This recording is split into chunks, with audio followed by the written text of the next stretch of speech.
சின்ன சின்னதாக கட் பண்ணி வைக்கணும் போட்டு அவையே அப்படி அந்த ஃப்ளேமை ஆஃப் பண்ணிட்டு முருங்கைக்காயில் நல்ல ஒரு சூப்பரான பிரட்டல் கறி வைக்க போகிறேன். வாழைக்காயையும் போட போகிறேன். எனக்கு எண்ணெயில் தான் தாளிக்க போகிறேன்.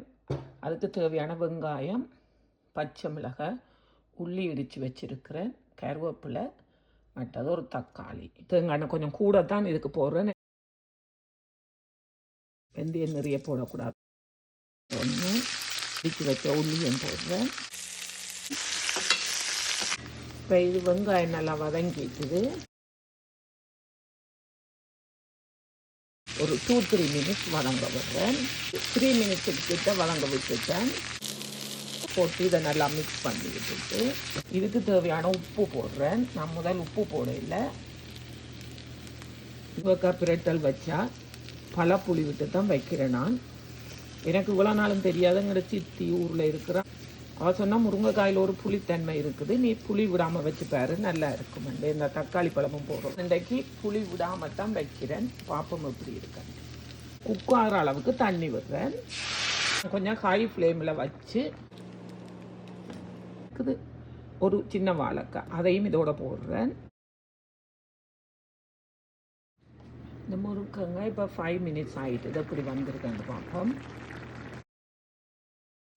கரம் மசாலா போடுறேன்.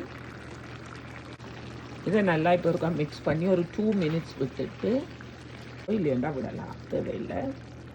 ஒரு கொஞ்சம் தேங்காய் பாலை விட்டு கொஞ்சம் நல்லா உப்பு செக் பண்ணி பார்த்தேன்னா எல்லாம் அளவாக இருக்கு. மூடி இப்போ அடி போட்டு வைக்க போகிறேன். முருங்கைக்காய் அப்படி இருக்குன்னு பார்ப்போம். சூப்பராக வந்திருக்கு. ஒரு 5 மினிட்ஸுக்கு மேலேயே நான் இப்படியே வச்சேன்னா இப்போ பாருங்கள் நல்லா பிரண்டு சூப்பரான கறி ரெடியாக இருக்குது. சூப்பரான முருங்கைக்காய் பிரட்டல் ரெடி. முருங்கைக்காய் பிரட்டல், பாஸ்மதி ரைஸ், பயரும் வறுத்த பயரும் மைசூர் பருப்பும் போட்டு ஒரு கறி. இன்றைக்கு அடுத்த ஸ்பெஷல் என்னென்னு சொன்னால் பொன்னாங்கானி கீரை. அதுக்கு நல்லா தாளித்து போட்டு தேங்காய் பூ போட்டு மசிச்சிருக்கிறேன். மரவள்ளிக்கிழங்குக்கும் நான் மாங்காய் போட்டு தான் வச்சுருக்கிறேன். வாழைக்காய் பொரியல், மரவள்ளிக்கிழங்கு பொரியல், அது அப்பளம், மோர் மிளகாய். இவ்வளோ தான் இன்றைக்கு எங்கிட்ட லஞ்ச்.